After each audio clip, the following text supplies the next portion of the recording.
Et une immense joie d'avoir à partager avec vous la merveilleuse parole de Dieu ce soir. Je pense que il est bien de commencer par une courte prière pour remettre ces instants, ces moments entre les mains du Seigneur. Bénissons et prions le Seigneur. Seigneur Dieu Tout-Puissant, Père, nous bénissons encore ton nom et te rendons grâce parce que tu es Dieu. Seigneur, sans toi, nous ne sommes rien et nous comptons, Seigneur, uniquement sur ta main puissante, Seigneur, sur ta grande grâce, sur ta miséricorde, Seigneur Dieu, pour pouvoir, Seigneur Dieu, venir encore à notre secours, au secours de notre intelligence, Seigneur Père, par le canal et le biais de ton Saint-Esprit, Seigneur, que nous puissions sonder ta parole, Seigneur Dieu, pour pouvoir, Seigneur, vraiment comprendre la profondeur, Seigneur, et pouvoir toujours marcher dans l'obéissance à ta parole, Seigneur, Père. Père, je veux te remettre ces moments entre tes mains, Seigneur, que ce soit toi seul qui sera le centre de notre préoccupation, Seigneur Dieu. Merci encore pour ces instants, pour ces moments, Seigneur, où nous allons dévorer ta merveilleuse parole, Seigneur. Sois encore présent, Seigneur, avec nous au nom puissant de ton Fils Jésus-Christ. Amen. Bien-aimés dans le Seigneur, aujourd'hui, je me prépare en fait à partager avec vous un sujet assez délicat, un sujet très très difficile dans la parole de Dieu, mais le Seigneur est grand, il est puissant, il nous accorde son Saint-Esprit pour pouvoir vraiment comprendre sa parole en profondeur et surtout dans le but de lui obéir.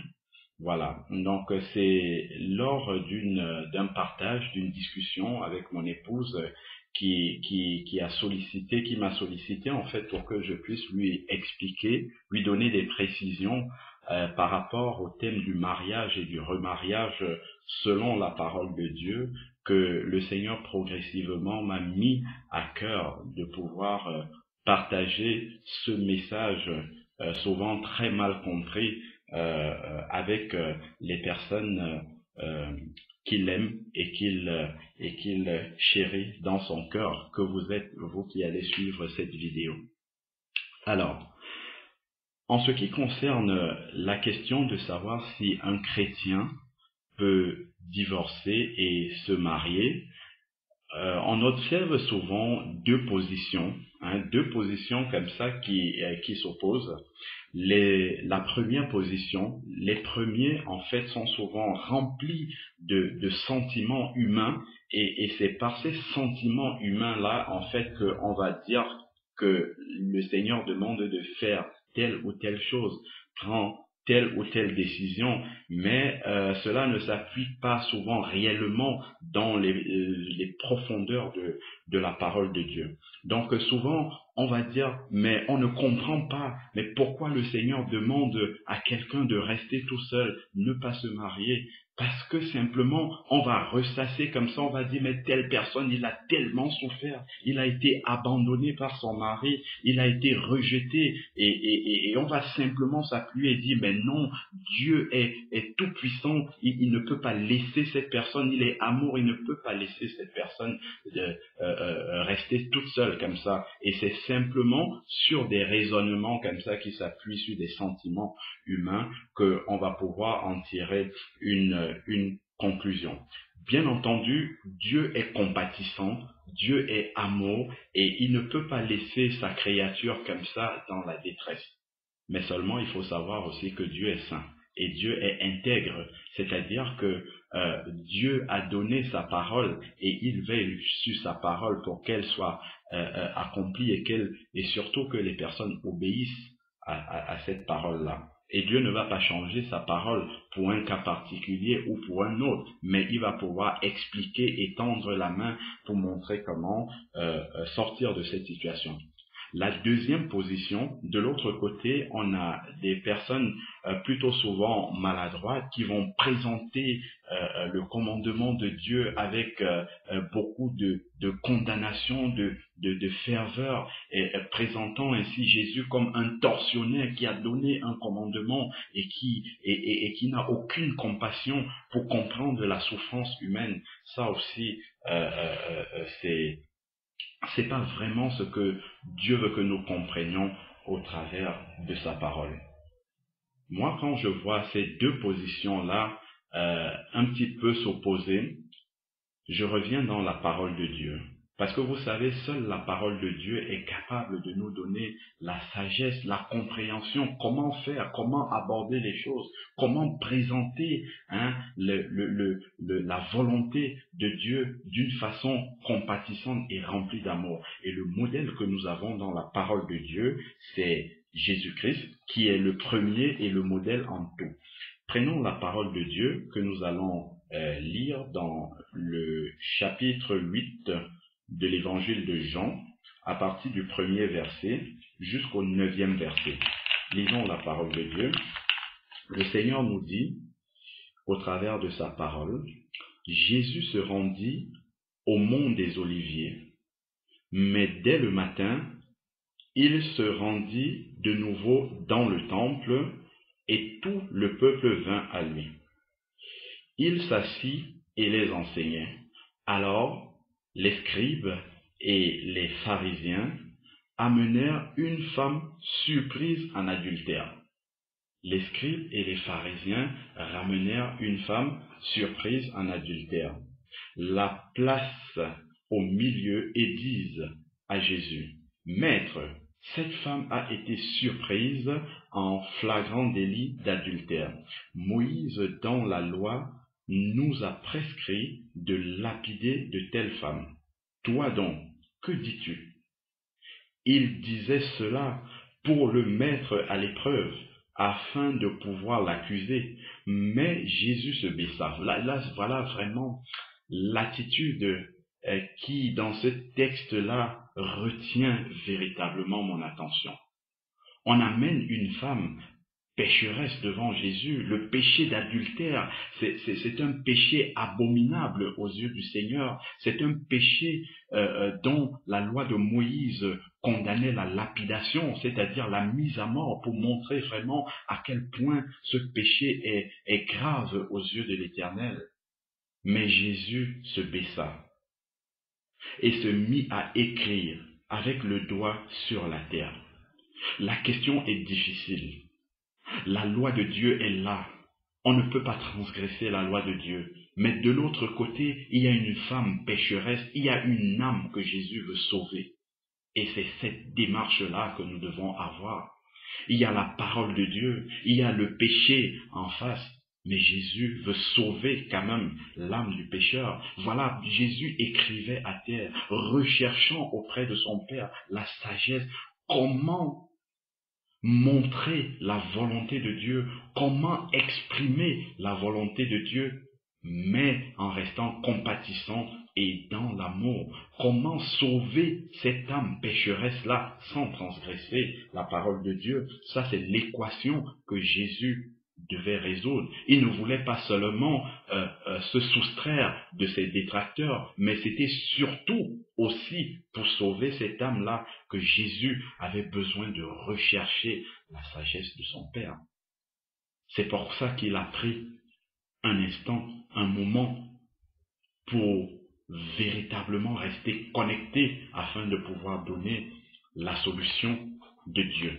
Et je pense que nous également, devant les cas que nous rencontrons, au regard de la parole de Dieu, nous savons ce que la parole de Dieu dit, mais nous devons manifester également ce caractère de Jésus, pouvoir exprimer la volonté de Dieu avec l'amour de Jésus. C'est ça qui est important. Ce n'est pas que nous allons nous allons faire des compromis. Non, nous ne faisons pas de compromis avec la parole de Dieu. Elle dit ce qu'elle dit, mais nous devons tendre la main comme Jésus l'a fait dans ce passage-là. Et je demande la grâce au Seigneur de pouvoir faire comme Jésus a fait dans ce cas.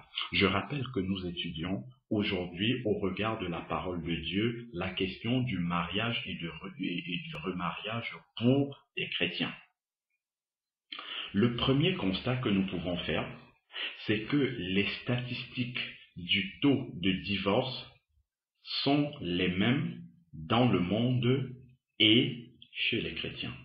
Ça, c'est quand même alarmant de voir que le monde et les chrétiens ont les mêmes statistiques de divorce. Ça veut dire qu'il y a un problème. Ça veut dire que l'Église voit le mariage de la même façon que le monde le voit. Et il y a quelqu'un qui disait que lorsque un bateau est dans l'eau, tout va bien, il navigue, il avance. Mais par contre, quand l'eau est dans le bateau va couler. Là, tout va mal. De la même façon, l'Église est dans le monde, mais l'Église n'est pas du monde. Lorsque l'Église est dans le monde, ça va bien parce que nous sommes là pour témoigner, pour être la lumière du monde et le sel de la terre. Mais par contre, quand le monde est dans l'Église, alors là, ça ne va plus. Parce que nous voyons les choses comme le monde.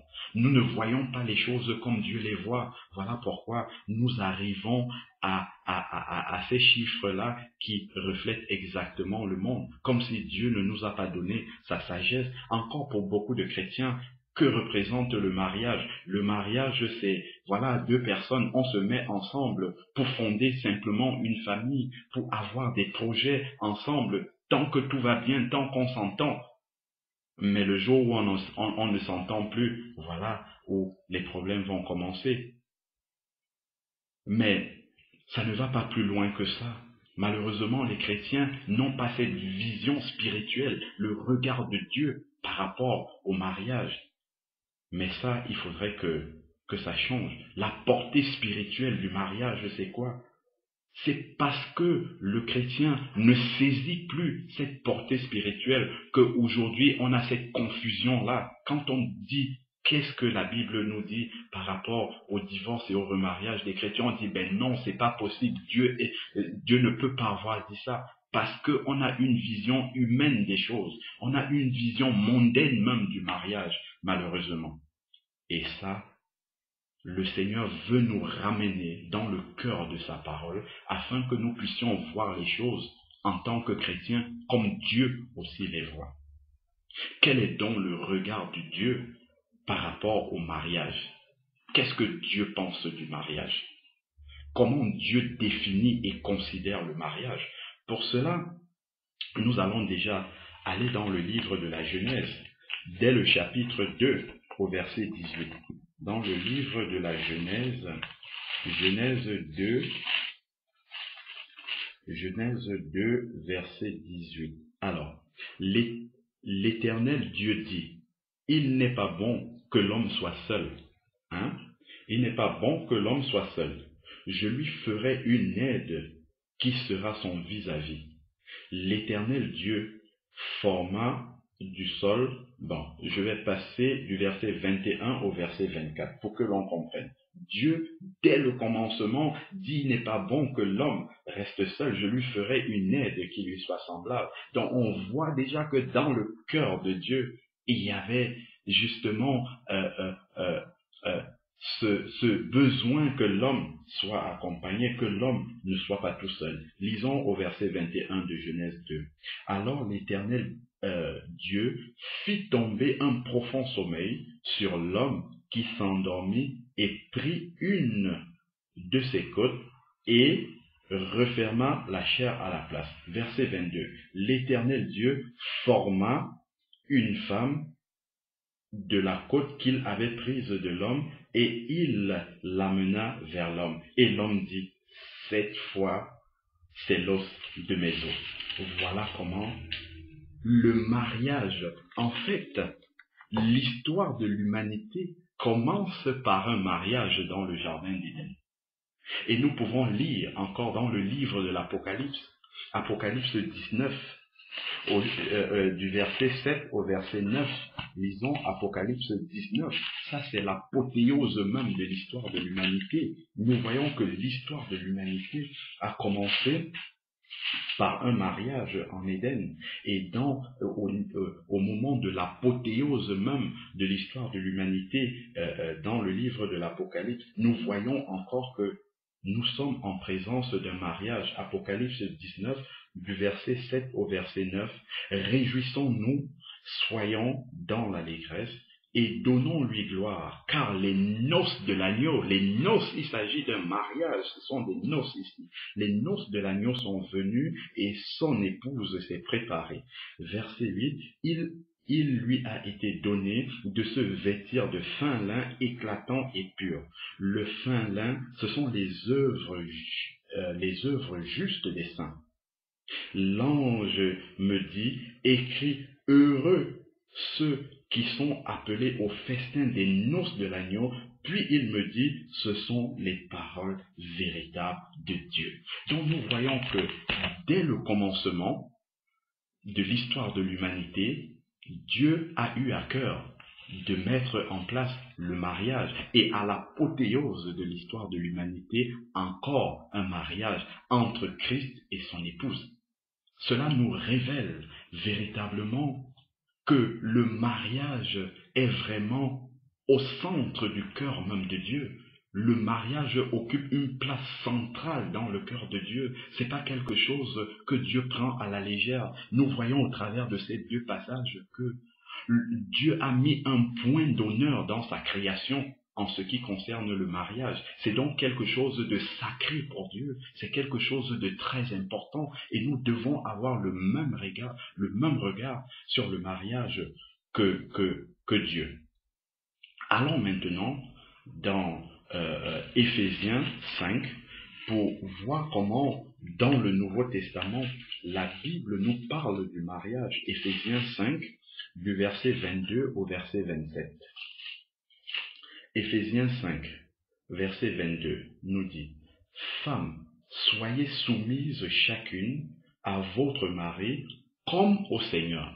Soyez chacune soumise à votre mari comme au Seigneur, car le mari est le chef de la femme. » Je ne vais pas aborder la question de la soumission de la femme au mari, c'est pas ce que je veux faire ressortir ici. On pourrait l'aborder dans une autre étude, mais aujourd'hui cela n'est pas notre préoccupation.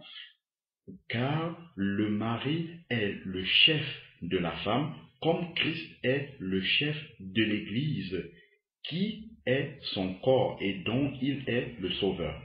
Comme l'Église se soumet au Christ, que les femmes se soumettent en tout, chacune à son mari. Mais Marie, aimez chacune votre femme, comme Christ a aimé l'Église et s'est livré lui-même pour elle, afin de la sanctifier après l'avoir purifiée par l'eau et la parole. Verset 27, pour faire paraître devant lui cette Église glorieuse, sans tache, ni ride, ni rien de semblable, mais sainte et sans défaut. Donc, pour le Seigneur, le mariage symbolise cette relation entre Christ et son Église. La relation entre Christ et son Église.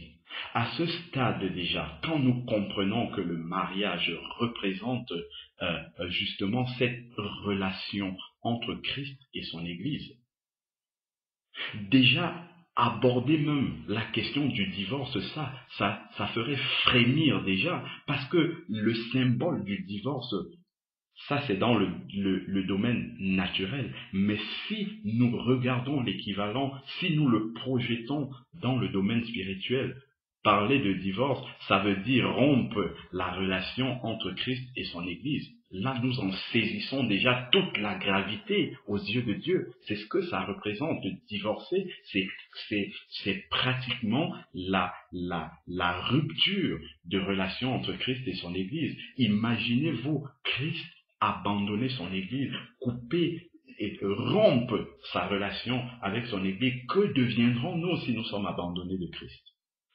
Ça, déjà, je pense que cela devrait nous faire réfléchir sur l'importance du mariage. Et je pense que ce message sur justement comment Dieu regarde le mariage, comment Dieu considère le mariage, cela doit être abordé par les serviteurs du Seigneur qui préparent des jeunes couples au mariage, les fiancés, avant de s'engager dans cette relation de mariage, doivent le savoir avant, parce que lorsque on l'apprend bien après, quand on est déjà engagé, si on a déjà commis des choses que le Seigneur n'aime pas, on va dire, mais pourquoi Dieu? Non, on doit d'abord comprendre que représente le mariage pour Dieu avant de s'y engager, avant de s'examiner soi-même pour voir si nous avons la même conception du mariage que Dieu avant de s'y engager. Et ça, les serviteurs du Seigneur doivent jouer un rôle important à ce niveau-là pour pouvoir expliquer véritablement quelle est comment est-ce que Dieu considère le mariage. Donc voilà la signification spirituelle du mariage. Alors, avançons maintenant. Que nous dit concrètement la parole de Dieu à propos maintenant du divorce et du remariage? Maintenant que nous avons compris que dans le domaine spirituel, le mariage symbolise la relation entre Christ et son Église. Maintenant, que signifie comment est-ce que la parole de Dieu nous présente justement le divorce et le remariage?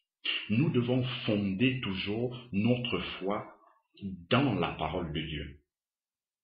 Parce que c'est cette parole-là qui nous jugera au dernier jour. Comme nous dit Jean 12 au verset 48, au dernier jour, c'est dans cette parole-là. Le Seigneur ne va pas nous demander qu'est-ce que tel pasteur t'a enseigné, qu'est-ce que tel frère t'a dit. Non, la parole d'un homme ne compte pas.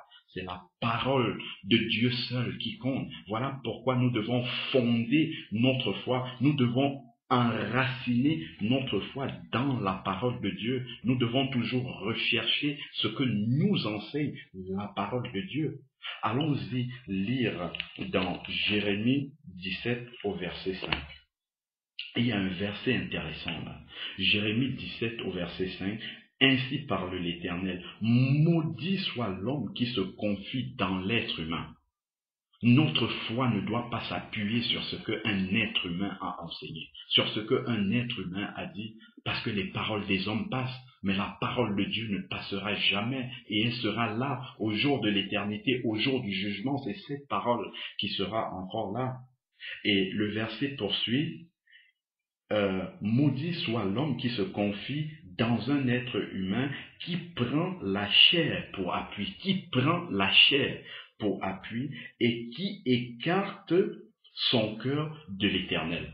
Voilà, qui prend appui, la chair pour appui. C'est-à-dire la chair, qu'est-ce que la chair produit? La chair produit du sentiment, la chair produit des émotions, et malheureusement souvent cette question aussi grave aux yeux de Dieu, qu'est la question du divorce et du remariage, on l'aborde avec des sentiments, en prenant appui sur la chair, parce que nos émotions sont là. Dieu comprend bien sûr les situations tragiques de la vie, mais nous ne devons pas nous appuyer sur ces émotions, sur les sentiments, pour pouvoir en juger. Non, nous devons nous caler sur ce que la parole de Dieu nous enseigne et ne pas nous en écarter. Nous devons apprécier, non selon nos opinions personnelles, parce que cela relève de la chair, mais nous appuyer uniquement sur la parole de Dieu. Maintenant, rentrons concrètement dans les versets qui parlent du divorce et du remariage. Que nous dit la parole de Dieu? Prenons Matthieu 5 au verset 31. Matthieu 5, versets 31 à 32. Matthieu 5, 31 à 32. Alors, je lis la parole de Dieu. Il a été dit, et là, Jésus va citer maintenant la loi de Moïse. Il a été dit que celui qui répudie sa femme lui donne une lettre de divorce. Là, nous sommes dans la loi de Moïse. Verset 32, mais moi, je vous dis. Quand Jésus utilise cette expression « mais moi, je vous dis », c'est pour introduire un commandement qui remplace, qui abroge, et pour instituer maintenant ce que dans la nouvelle alliance nous devons retenir, considérer, appliquer et obéir. Voilà, donc Jésus dit « mais moi, je vous dis », nous sommes au verset 32, quiconque répudie sa femme, sauf pour cause d'infidélité, l'expose à devenir adultère. Quiconque répudie, c'est-à-dire quiconque se sépare de sa femme, quiconque demande à sa femme de quitter le domicile conjugal, quiconque divorce de sa femme, sauf pour cause d'infidélité, l'expose à devenir adultère. Et celui qui épouse une femme répudiée commet un adultère. Lorsque on lit ce verset comme ça, sans vraiment nous pencher en profondeur dans les mots pour comprendre ce qu'il dit, très rapidement, on va dire, bon, ok, Jésus permet que dans le cas de l'adultère, qu'on puisse se remarier. Ah, déjà dans le verset, dans le passage, il n'est pas question de remariage, il est juste question des conditions dans lesquelles Jésus permet le divorce. C'est tout. C'est de ça qu'il est question ici. Je relis bien. Quiconque répudie sa femme, c'est-à-dire divorce de sa femme, sauf pour cause d'infidélité, l'expose à devenir adultère. Là maintenant, nous allons entrer dans l'explication même de ce verset-là, par compréhension. Qu'est-ce que le Seigneur dit? Quiconque répudie sa femme, sauf pour cause d'infidélité, l'expose à devenir adultère. Ça veut dire que lorsque un chrétien répudie sa femme, se sépare de sa femme, si c'est pour cause d'infidélité, alors si cette femme-là va se marier avec quelqu'un d'autre, elle commet l'adultère. Mais lui, il ne partage pas son péché d'adultère. Lui, il n'est pas coupable aux yeux de Dieu le fait de lui avoir donné une opportunité de se remarier et de devenir adultère. Donc, le péché ne lui est pas imputé aussi, parce que de toute manière, la femme, elle est adultère, donc elle est dans le péché lui est imputé. Mais si ils se sont séparés pour des raisons autres que l'infidélité, et la femme qui devient adultère et son mari qui l'a répudié, tous les deux sont coupables aux yeux de Dieu. Mais par contre, si c'était pour infidélité, la femme qui est allée se remarier, seule elle porte la responsabilité devant Dieu, mais celui qui a divorcé n'en porte pas la responsabilité. C'est tout ce que le verset explique. Le verset ne dit pas que celui qui se remarie a raison, enfin, celui qui se remarie n'est pas dans le péché, pas du tout. Comprenons bien ce que le verset dit. Quiconque répudie sa femme, sauf pour cause d'infidélité, l'expose à devenir adultère. Donc, si je divorce de ma femme, alors que ce n'est pas pour une infidélité, ça veut dire que si ma femme va se mettre avec quelqu'un d'autre, alors je suis coupable, elle aussi est coupable. Si par contre ma femme a été infidèle et que je divorce d'elle, et qu'elle va se mettre avec quelqu'un d'autre, elle seule est coupable et moi pas. C'est tout ce que la parole de Dieu nous dit. Maintenant, nous allons comprendre véritablement que ce que nous venons de dire là, c'est véritablement ce que le verset explique.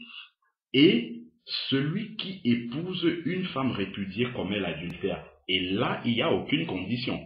La Bible ne nous dit pas que si la femme a été répudiée pour cause d'infidélité, alors il n'y a pas adultère. Non.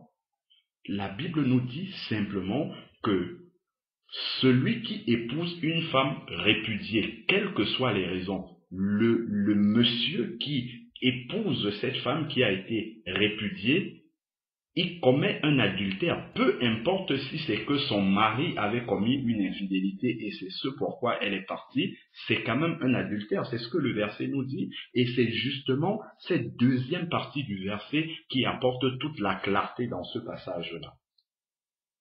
Celui qui épouse une femme répudiée commet un adultère, peu importe les raisons pour lesquelles cette femme a été répudiée. Donc voilà ce que nous explique ce passage.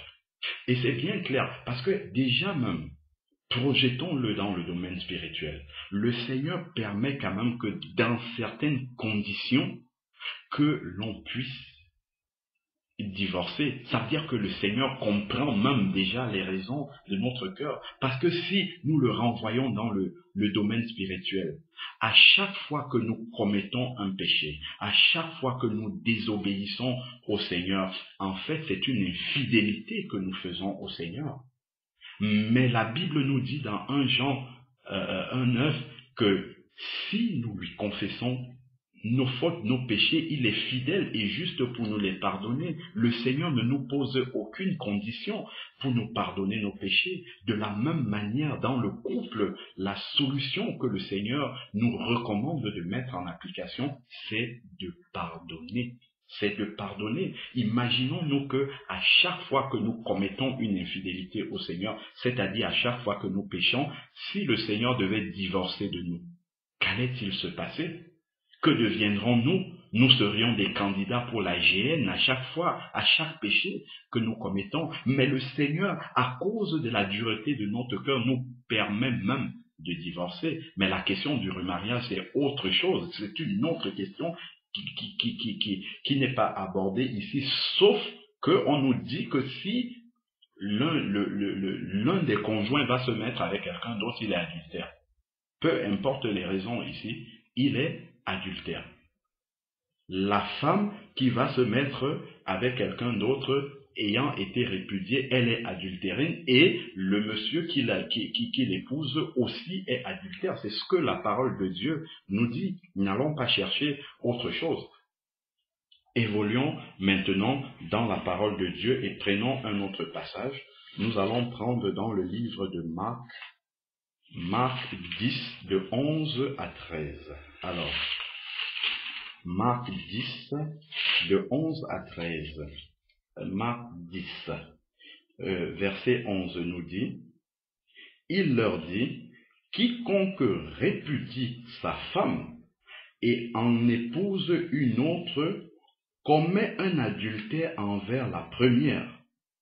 Et si une femme répudie son mari et en épouse une autre, autant pour moi, excusez-moi, et si une femme répudie son mari et épouse un autre, elle commet un adultère. Ce verset-ci, il est clair et limpide. Il n'y a aucune raison n'est mentionnée. Mais bien aimés, sachons que pour que un verset, si nous expliquons un verset de la parole de Dieu d'une certaine façon, il faudrait que ce verset-là puisse être confirmé par d'autres versets de la parole de Dieu et surtout ne mette pas en défaut d'autres versets de la parole de Dieu. Pour être sûr que votre explication tient devant le Seigneur, il faudrait que, donc, si on considère que pour cause d'infidélité, un chrétien peut divorcer et se remarier, ici, il n'y a pas cette condition-là. Le verset est bien clair. Marc 10, de 11 à 12, nous dit, il leur dit, quiconque répudie sa femme et en épouse un autre, quelles que soient les raisons, commet un adultère envers la première. Et il prend maintenant dans le cas d'une femme aussi pareil pour dire que les conditions, que ce soit l'homme, que ce soit la femme, c'est pareil. Verset 12, et si une femme répudie son mari, se sépare de son mari, divorce de son mari et épouse un autre, elle commet un adultère, c'est-à-dire qu'elle est dans le péché. Ça, la parole de Dieu est bien claire. Là, il n'y a pas de condition. Donc, on ne va pas s'appuyer juste sur deux versets. Allons plus loin dans la parole de Dieu. Prenons Luc 16, verset 18. Luc 16, verset 18. Que nous dit Luc 16, verset 18? Luc 16, verset 18. Quiconque répudie sa femme et en épouse une autre commet un adultère. Et quiconque épouse une femme répudiée par son mari commet un adultère. C'est clair, il n'y a pas de condition. Voilà encore un deuxième passage de la parole de Dieu qui nous explique ça noir sur blanc. Et c'est conforme justement avec la signification spirituelle du mariage. si vous laissez Jésus pour aller embrasser un autre Dieu, vous commettez l'adultère spirituel. Voilà la signification. Voilà pourquoi ce n'est pas possible. C'est ça la raison. C'est parce que spirituellement, il y a une signification, il y a comment dire, spirituellement, ça signifie justement la séparation de Christ pour aller embrasser un Dieu étranger. C'est ce que ça veut dire, divorcer et se remarier pour un chrétien. Spirituellement, c'est ce que ça veut dire. Voilà, donc là nous avons déjà 2 versets de la parole de Dieu qui ne mentionnent nulle part la condition de l'infidélité comme étant une possibilité de remariage. Ça déjà, ça met en défaut une quelconque explication qui voudrait laisser une fenêtre justement d'une possibilité de remariage. Ça, c'est simplement parce que nous voyons les choses de façon humaine, parce que nous voyons les choses comme le monde les voit. Le monde ne voit pas le mariage au-delà d'une jouissance matérielle, physique, humaine, charnelle. Le monde ne voit pas au-delà de cela. Mais pour le chrétien, le mariage signifie bien plus que cela. Le mariage, c'est sacré devant Dieu. C'est devant Dieu, ça a une signification spirituelle. Ça a un prolongement spirituel.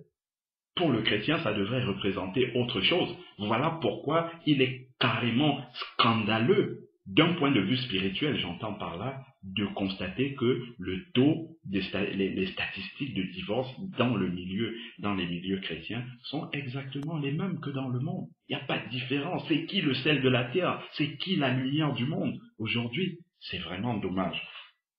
Allons plus loin dans la parole de Dieu. Prenons Romains 7. On ne va pas s'appesantir sur un seul verset pour en conclure. Il faudrait que si on a une explication, que cette explication la tienne avec le reste de la parole de Dieu. Lisons maintenant dans Romains 7, du verset 2 au verset 3. Romains 7, du verset 2 au verset 3. Alors, Romains 7 nous dit, « Ainsi une femme mariée, ainsi une femme mariée est liée par la loi à son mari tant qu'il est vivant. » Voilà, ce verset vient encore appuyer, renforcer ce que nous étions en train de voir dans les versets de l'Évangile que nous avons cités précédemment. Ainsi, une femme mariée est liée par la loi à son mari tant qu'il est vivant. Mais si le mari meurt, elle est dégagée de la loi qui la liait à son mari. Verset 3.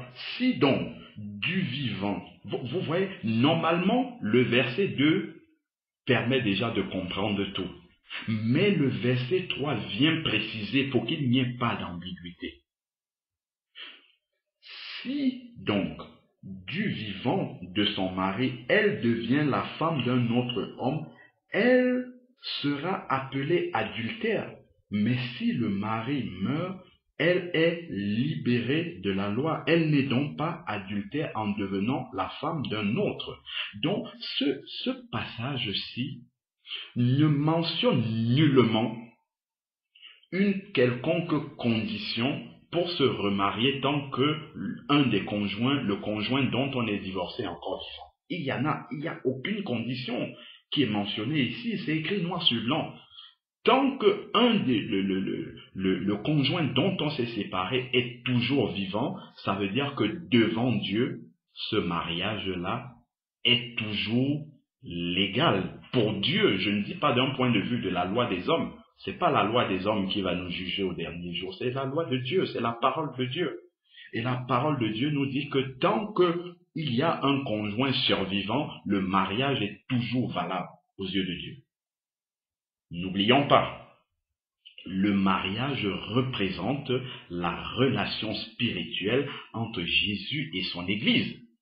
Et cette relation-là n'est pas censée se rompre. Pas du tout. Spirituellement, c'est ce que ça suppose. Cette relation-là n'est pas censée se rompre. Prenons maintenant un cas particulier. Dans 1 Corinthiens 7. Prenons un cas particulier dans 1 Corinthiens 7. 1 Corinthiens 7, de 12 à 16. Il y a un petit cas particulier. Et je vais vous montrer pourquoi le Seigneur a permis ce cas particulier-là, avec l'aide du Saint-Esprit, bien entendu. Aux autres, ce n'est pas le Seigneur, c'est moi qui dis. Bon, certaines personnes, quand ils lisent aux autres, ce n'est pas le Seigneur, c'est moi qui dis, ils disent non. Ça, on ne doit pas le considérer parce que Paul dit c'est moi qui dis, c'est pas le Seigneur. Longtemps, moi-même, je me suis posé cette question-là. Qu'est-ce que cela signifie? Est-ce que ça signifie que c'est juste l'opinion personnelle de Paul? Non. On a lu dans Jérémie, maudit soit l'homme qui se confie en l'homme. Peu importe, même si c'est l'apôtre Paul, nous ne devons pas nous confier dans les opinions personnelles de Paul. Le Saint-Esprit n'aurait pas permis que ces paroles soient consignées là, dans la Bible, dans cette parole éternelle de Dieu. S'il s'agissait de l'opinion personnelle de ce que Paul pense, non, on n'aurait jamais eu cela dans la parole de Dieu, pas du tout. Si le Saint-Esprit a laissé que cette parole-ci soit mentionnée dans la Bible, cela signifie simplement que c'est la parole même de Dieu. Et là, lorsque Paul dit ce n'est pas le Seigneur, mais c'est moi, cela signifie simplement que Jésus, pendant son ministère terrestre, n'a pas eu l'occasion d'enseigner sur le thème que Paul va développer plus loin. C'est seulement cela que ça signifie. Et que Paul, donc par révélation du Seigneur, vient enseigner sur ce thème. C'est juste ce que cela signifie, ce n'est pas le Seigneur, mais moi. Ça veut dire que le Seigneur n'a pas enseigné sur ce thème-là pendant qu'il était sur la terre, mais il m'a donné la charge par révélation de sa parole de pouvoir enseigner sur ce thème. Donc c'est la parole de Dieu. On doit le considérer comme les autres versets.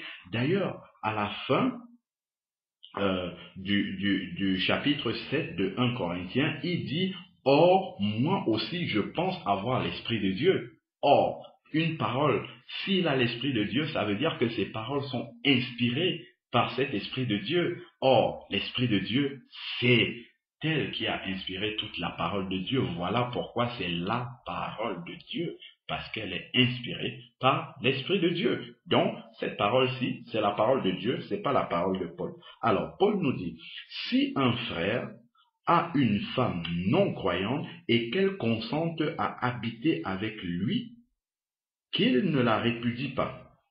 Et si une femme a un mari non croyant et qu'il consente à habiter avec elle, qu'elle ne répudie pas son mari. Donc cela signifie que si dans un couple, un des conjoints venait à se convertir et que l'autre ne se convertisse pas, si le conjoint non croyant souhaite rester, il ne faudrait pas que par motif de conscience vis-à-vis du Seigneur que le conjoint croyant se sépare de lui. Non, pas du tout, parce que nous devons vivre en paix et nous devons même être un témoignage pour le conjoint qui n'est pas converti afin de la mener à Christ. Voilà ce que le Seigneur nous enseigne. Donc, nous n'avons pas à prendre les devants pour aller demander le divorce, soi-disant que notre conjoint n'est pas croyant. Là, je dis bien, si parmi deux incroyants, l'un se convertissait. Mais si jamais nous sommes déjà convertis avant de nous marier, nous devons aller chercher une épouse chrétienne. C'est la parole de Dieu qui l'enseigne. Nous n'allons pas aller chercher une païenne, non, pas du tout. Donc là, nous sommes dans le cas où un des conjoints se convertissait pendant le mariage. Enfin, après le mariage. Alors, donc, continuons, verset 14. Car le mari non-croyant est sanctifié par la femme, et la femme non-croyante est sanctifiée par le frère. Autrement, vos enfants seraient impurs, tandis qu'en fait, ils sont saints. Donc, si l'un des deux est croyant, forcément, les enfants sont sanctifiés par le conjoint croyant. Évoluons verset 15. Si le non-croyant se sépare, qu'il se sépare. Donc, si celui qui n'est pas croyant prend l'initiative de se séparer, mais ça ne doit pas être le conjoint chrétien qui doit prendre les devants pour demander le divorce ou pour se séparer. Non, la Bible dit bien que c'est le conjoint non croyant. Si lui, il prend les devants, alors le frère ou la sœur n'est pas lié en pareil cas. Donc, si le non-croyant décide de partir, dans ce cas, le conjoint n'est pas lié. Quand la Bible dit n'est pas lié, ça veut dire effectivement qu'il peut se remarier dans ce cas de figure-là. C'est-à-dire dans le cas où le conjoint non-croyant a décidé de partir du domicile conjugal, a décidé lui-même de son propre chef de partir. Là, dans ce cas, le conjoint qui est resté, qui est croyant, n'est pas lié. Donc, il peut se marier, mais dans le Seigneur, il faut qu'il se marie avec un chrétien. Et je vais vous expliquer au travers d'un petit dessin pourquoi le Seigneur a permis cette possibilité-là. Alors, donc, il n'est pas lié. Dieu nous a appelés à vivre en paix. Ça veut dire que ce n'est pas le conjoint croyant qui doit prendre les devants pour demander le divorce, parce que nous devons vivre en paix. En effet, comment savoir, femme, si tu sauveras ton mari, ou comment savoir, mari, si tu sauveras ta femme. Voilà. Bon, je vais donc vous expliquer au travers de 3 petits dessins qui représentent 3 situations données, et je pense que nous allons comprendre pourquoi le Seigneur a permis cette possibilité-là. Donc, je représente ici, là, vous avez le cas d'un couple chrétien. Ça, c'est un couple où l'homme et la femme sont chrétiens. Voilà. Donc, on a l'homme ici, la femme par là, et Jésus au sommet du triangle. Donc, si l'homme et la femme sont chrétiens, ça veut dire que normalement, leur vie chrétienne, pendant toute leur vie chrétienne, ils vont se sanctifier, comme nous dit Éphésiens 4, du verset, je l'avais noté, Éphésiens 4, du verset 11 au verset 13, l'ensemble des ministères ont été donnés pour le perfectionnement des saints, afin que nous puissions arriver à l'unité de la foi et surtout d'atteindre la stature parfaite de Christ. Nous devons manifester la stature parfaite de Christ. Et au travers de ceci, de ce schéma-là, nous voyons bien que l'homme, les flèches montantes, nous montrent que l'homme se sanctifie, donc se rapproche de plus en plus de Jésus. La femme aussi se sanctifie et se rapproche de plus en plus de Jésus. Et nous voyons bien que plus l'homme se rapproche de Jésus, plus la femme se rapproche de Jésus, nous voyons que la distance entre les deux conjoints se rapproche. C'est-à-dire que plus la femme cherche Jésus, plus l'homme cherche Jésus, plus les deux se comprennent. Voilà. Et lorsque ils auront atteint la stature parfaite de Christ, ils se comprendront, ils seront fondus l'un dans l'autre dans l'esprit. Ils se comprendront parfaitement. Donc, chers maris et chères sœurs chrétiennes, recherchez le Seigneur et vous verrez comment vous vous comprendrez de plus en plus. Ça, c'est le cas où les deux sont chrétiens. Ça, c'est l'image parfaite de la relation entre Christ et son Église. Prenons maintenant le cas, justement, imparfait, où les deux conjoints ne sont pas au Seigneur. Nous avons toujours Jésus au sommet du triangle. Nous avons l'homme et la femme de l'autre côté. Et là, au lieu de se rapprocher du Seigneur, comme c'était le cas précédemment, nous voyons l'homme qui se sépare. Vous voyez la flèche descendante, l'homme s'éloigne en fait du Seigneur, la femme aussi s'éloigne du Seigneur, et nous voyons que la distance entre les deux ne fait que grandir. Et c'est normal qu'au bout d'un certain temps, la distance entre les deux soit tellement grande qu'on en arrive au divorce. C'est normal que dans le monde, on ait le divorce. Mais quand vous regardez ceci, c'est pas normal qu'entre chrétiens qu'on ait le divorce. Parce que nous sommes censés nous comprendre davantage, plus nous nous rapprochons de Christ. Mais les païens, effectivement, c'est normal qu'ils aient le divorce parce que eux, ils s'éloignent de plus en plus de Christ et donc la distance entre les deux grandit jusqu'à ce qu'on ne puisse plus s'entendre et qu'on en arrive au divorce. Donc là, on a une relation imparfaite entre Christ. On ne peut même pas parler de son Église, puisque ici, aucun des deux n'est converti. Donc, forcément, il y a la divergence. Tous les deux sont justement à des dieux païens, donc forcément, ils ne se rapprochent pas, ils s'éloignent jusqu'au divorce. Prenons maintenant le cas qui nous concerne dans ce passage de 1 Corinthiens 7 au verset 12. C'est ce cas-ci.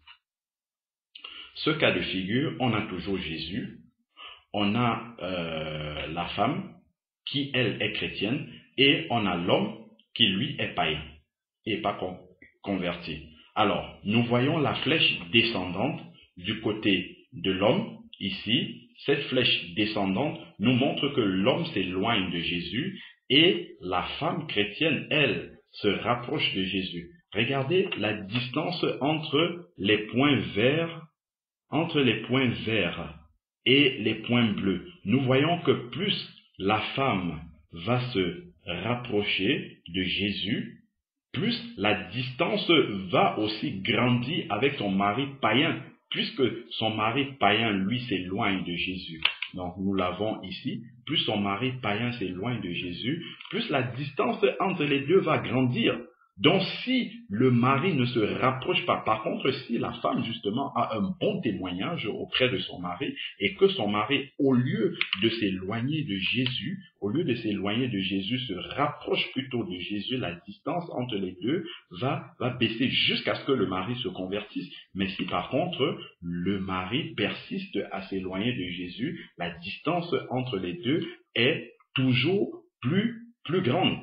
Et cela, justement, est une relation imparfaite entre Christ et son Église. Voilà pourquoi le Seigneur permet que, dans ce cas singulier, si le conjoint non-croyant décide de divorcer, de partir du domicile conjugal, la sœur qui reste ou le frère, dans le cas contraire, est libre de se remarier, mais avec un chrétien, afin que cela soit véritablement le symbole, la représentation de l'image parfaite de Christ et de son Église, comme nous avons vu là, et que tous les deux, recherchant le Seigneur, la distance entre les deux puisse se rapprocher et qu'ils puissent se comprendre.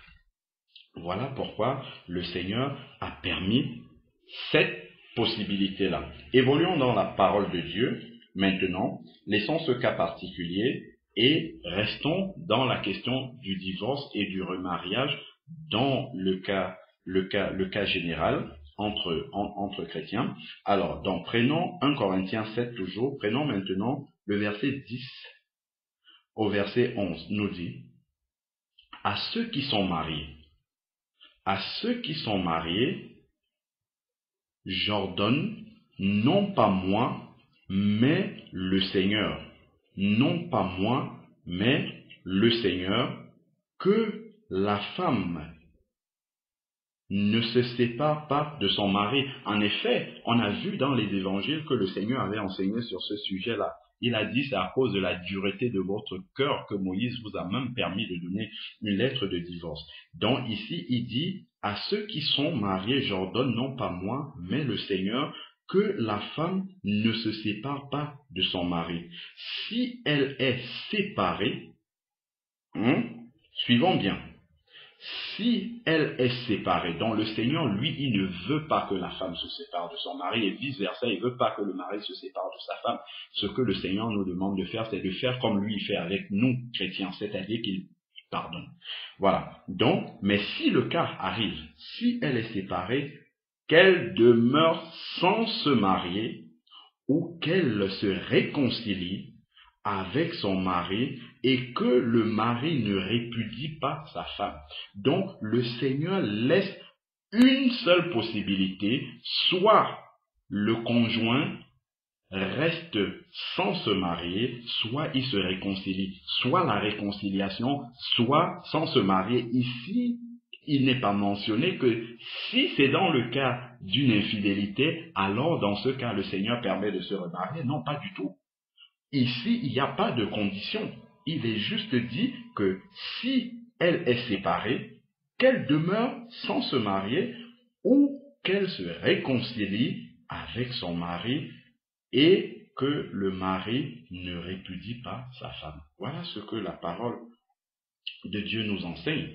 Parce que lorsqu'on lit ça, on dit mais pourquoi est-ce que le Seigneur dit qu'elle doit rester seule ou qu'elle se réconcilie? Parce que justement, le Seigneur nous a pardonné. Mais regardez le poids de nos péchés que le Seigneur a pardonné. Nous ne pouvons pas dire que ce que notre conjoint nous a fait est plus grave que ce que le Seigneur a subi à la croix. Parce que le Seigneur était innocent. Le Seigneur n'a rien fait pour mériter cela. Alors que bien souvent, même dans nos différends de couple, dans nos problèmes de couple, quelque part, nous sommes quelque peu fautifs, mais le Seigneur n'était pas fautif du tout, mais il a pardonné. Donc il nous demande de pardonner de la même façon. Et il nous donne même la possibilité, si nous n'arrivons pas véritablement à nous entendre avec notre conjoint, nous pouvons nous séparer, mais il faut rester comme ça.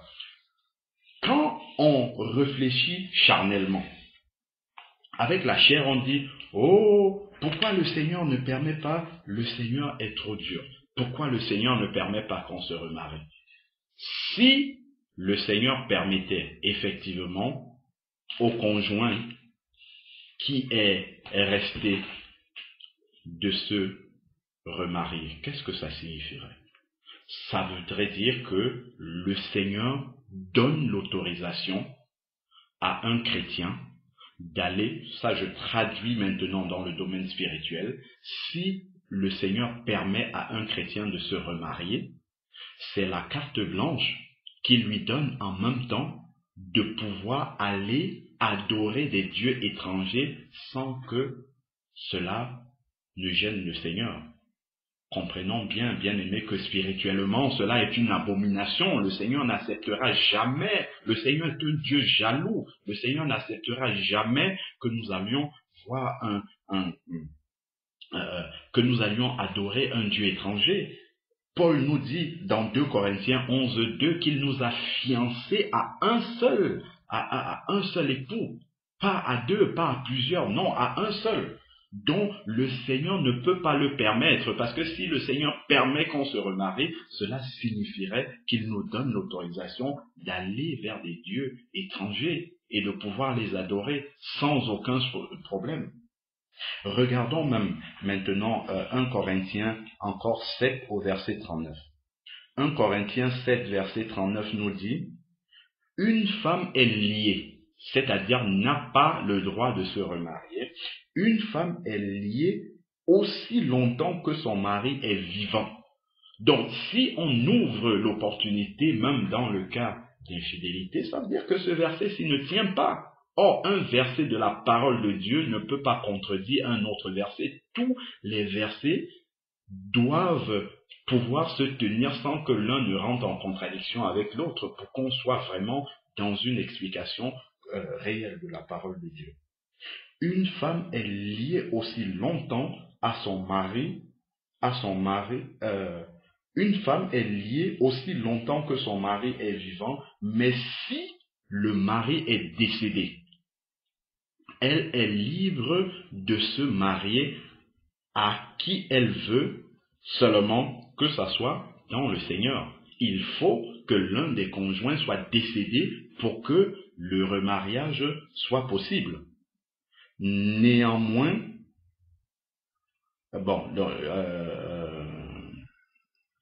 seulement que ça soit dans le Seigneur. Je me limiterai au verset 39. Donc, le verset 39 vient corroborer encore ce que on a dit dans 1 Corinthiens 7, de 11 à 12, que tant que l'un des conjoints est vivant, le mariage est toujours valable aux yeux de Dieu. Seule la mort permet justement de dissoudre le mariage.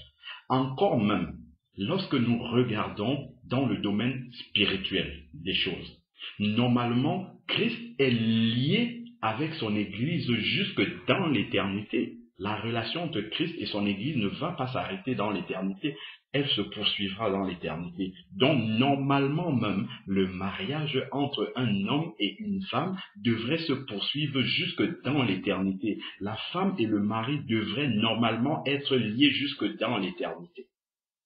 Mais, pourquoi Dieu permet qu'au moment de la mort d'un des deux conjoints, que le mariage soit séparé? Il y a une explication dans la Bible. N'eût été cette explication-là, le mariage devrait être toujours, la liaison entre les deux conjoints devrait continuer jusque dans l'éternité, parce que c'est l'image même de la relation entre Christ et son Église qui se poursuit jusque dans l'éternité. Et la raison, on peut lire cela dans Marc 12 au verset 35. Marc 12, verset 35, que nous dit Marc 12, verset 35, Marc 12, verset 35. Marc 12, verset 35, Jésus prit la parole et se mit à enseigner dans le temple. Alors, Marc 12, verset 35. Alors, Jésus prit la parole et se mit à enseigner dans le temple. Comment les scribes peuvent-ils dire Christ Alors, donc en fait, je pense, j'ai pas bien pris la référence. C'est le passage justement où il est dit en fait que lorsque on vient demander au Seigneur, on lui dit que voilà, il y a une femme qui a épousé de suite comme ça 7 frères, et on vient demander à Jésus au moment de la résurrection, de qui sera-t-elle la femme?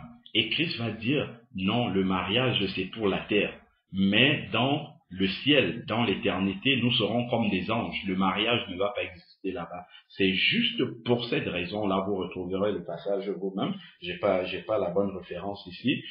C'est juste pour cette raison-là que dans l'éternité, le mariage n'est plus.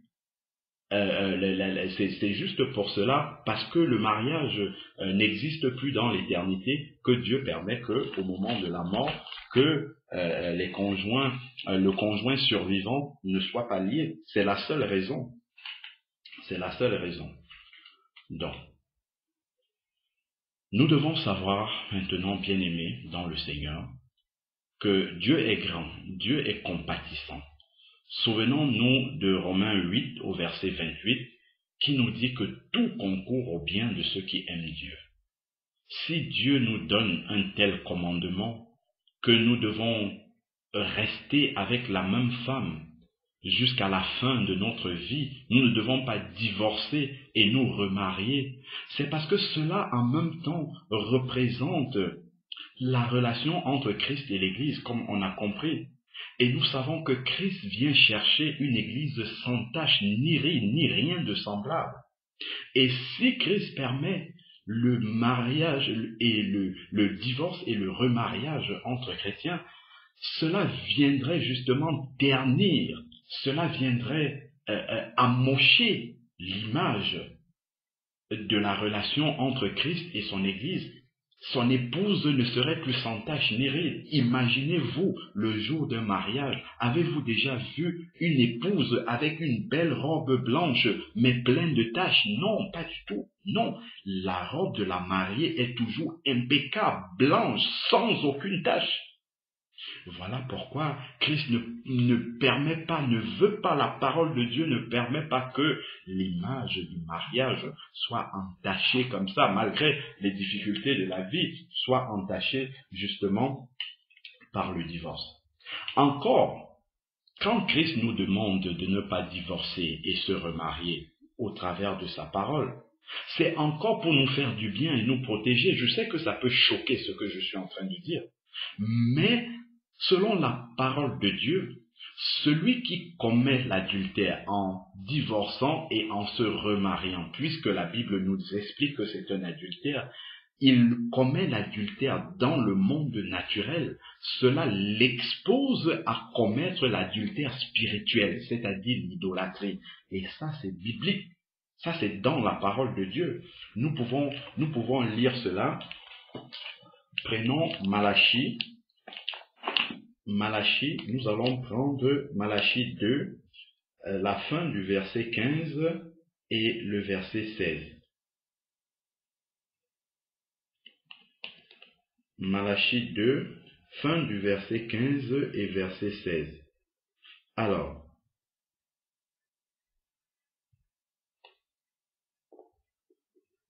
voilà, il dit, parce qu'il cherchait la postérité que Dieu lui avait promise. Bon, voilà. Malachie 2,15 à la fin nous dit, prenez donc garde en votre esprit, c'est spirituel là, prenez donc garde en votre esprit et qu'aucun ne soit infidèle à la femme de sa jeunesse. Donc ici, il lie l'esprit et l'infidélité. Infidélité dans le domaine naturel et il demande de prendre garde à l'esprit. Donc l'infidélité, c'est-à-dire l'adultère dans le monde naturel, a une répercussion dans le monde spirituel. C'est pour ça qu'il demande de prendre garde à l'esprit, à son esprit. Voilà pourquoi le Seigneur, c'est encore une façon de nous protéger. C'est encore par amour pour nous qu'il nous demande de ne pas divorcer et se marier et se mettre dans une condition d'adultère. Pourquoi? Parce que c'est une porte ouverte que nous avons laissée et le diable peut se servir. Ce n'est même pas peu. Le diable, quand il voit une porte ouverte, il entre. Vous lui laissez une petite fenêtre, il enfonce et puis il entre. Donc, à plus forte raison, une grande porte ouverte comme ça, un divorce et un remariage, mais c'est une porte ouverte au diable, vous n'aurez pas la paix, parce que le diable le sait. Le diable sait, vous n'aurez pas la paix. Voilà pourquoi le Seigneur, il veut nous éviter cela. C'est pour ça qu'il nous donne ses commandements. Lisons Malachie 2,16. Car je hais la répudiation. Le Seigneur hait le divorce. C'est ce qu'il dit là, je hais la répudiation. Je hais la répudiation, dit l'Éternel, le Dieu d'Israël, et celui qui couvre de violence son vêtement, dit l'Éternel des armées. Regardez encore ce qu'il dit là, à la fin du verset 7. Prenez donc garde en votre esprit et ne soyez pas infidèles. Vous voyez, prenez garde à votre esprit et ne soyez pas infidèles. Adultère dans le domaine naturel, infidélité à sa femme, conduit à l'adultère spirituel, prenez garde à votre esprit et ne soyez pas infidèles. Donc il y a une liaison directe. Donc quand le Seigneur nous demande justement de ne pas divorcer, nous remarier, nous mettre dans des conditions d'adultère, c'est encore pour nous protéger. Nous voyons dans Jean 8, le verset qu'on a lu, Jean 8, du verset 10 au verset 11. Lorsque Jésus finit de faire des traits sur la terre, il se lève, il demande à la femme, mais où sont passés tes accusateurs? La femme dit, ils ne sont plus là. Et Jésus lui dit, moi je ne te condamne pas non plus. Mais Jésus rajoute quelque chose. C'est ça que nous devons comprendre. Jésus est compatissant. Il a réussi justement à épargner cette femme-là. Il lui dit, va, mais ne pêche plus. C'est-à-dire, va et ne reste pas dans ton péché d'adultère. Ne continue pas à pécher parce que le salaire du péché, c'est la mort. Comme nous dit la parole de Dieu dans Marc 2 au verset 10, la Bible nous dit que le Fils de l'homme a le pouvoir de pardonner les péchés sur la terre. C'est-à-dire que c'est sur la terre que le Seigneur peut nous pardonner nos péchés d'adultère. Si nous entrons dans l'éternité avec ce péché d'adultère dans notre vie, ça sera compliqué, on ne pourra pas être sauvé. Voilà pourquoi le Seigneur ne veut pas nous laisser dans ces conditions, il ne veut pas nous laisser dans l'adultère. Proverbe 28 au verset 13 va nous dire, celui qui cache ses transgressions ne progresse pas. Si nous sommes dans l'adultère, comme ça, mariés, remariés, et que nous ne voulons pas entendre la parole de Dieu, c'est comme si nous cachons, comme nous dit Proverbe 28 au verset 13, nous cachons, celui qui cache ses transgressions ne prospère pas, mais celui qui les confesse, c'est-à-dire celui qui reconnaît devant Dieu que c'est un adultère, puisque sa parole nous le dit, il le confesse et l'abandonne, obtient miséricorde.